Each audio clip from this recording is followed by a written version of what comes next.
ದಾವಣಗೆರೆ ಜಿಲ್ಲೆಯ ಜಗಳೂರು ಪಟ್ಟಣದ ಚಳ್ಳಕೆರೆ ರಸ್ತೆಯ ಓಚುಬೋಳಿಯ ಕಾಲೇಜು ಬಳಿ ಬೆಲೆ ಕುಸಿತದಿಂದ ಕಂಗೆಟ್ಟ ರೈತ ಕೊತ್ತಂಬರಿ ಸೊಪ್ಪು ಬಿಸಾಡಿ ಹೋಗಿದ್ದರು.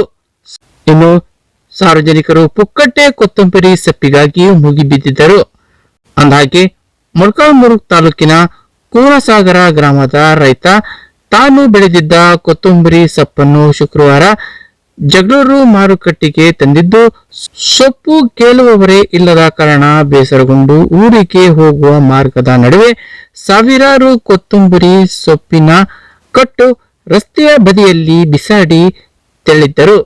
ವಾಯು ವಿಹಾರಕ್ಕೆ ತೆರಳಿದ್ದ ಸಾರ್ವಜನಿಕರು, ವಾಹನ ಸವಾರರು ತಮಗೆ ಇಷ್ಟ ಬಂದಷ್ಟು ಕೊತ್ತಂಬರಿ ಸೊಪ್ಪು ತೆಗೆದುಕೊಂಡು ಹೋದರು.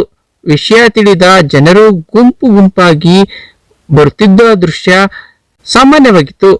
ಕೆಲವೇ ಗಂಟೆಗಳಲ್ಲಿ ಬಿಸಾಡಿದ್ದ ಜಾಗದಲ್ಲಿ ಕೊತ್ತಂಬರಿ ಸೊಪ್ಪು ಖಾಲಿಯಾಗಿತ್ತು. ತೋಟಗಾರಿಕೆ ಬೆಳೆಗಳಿಗೆ ಸೂಕ್ತವಾದ ಬೆಲೆ ಸಿಗುತ್ತಿಲ್ಲ.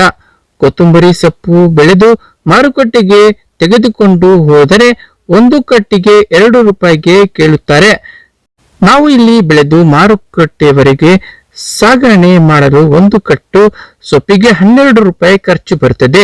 ಇದರಿಂದ ತುಂಬಾ ಬೇಸರವಾಗಿ ಮಾರುಕಟ್ಟೆಯಲ್ಲಿ ಮಧ್ಯವರ್ತಿಗಳಿಗೆ ಸಿಗುವಷ್ಟು ಲಾಭವು ರೈತರಿಗೆ ಸಿಗುತ್ತಿಲ್ಲ ಎಂದು ರೈತರು ಬೇಸರ ವ್ಯಕ್ತಪಡಿಸಿದರು.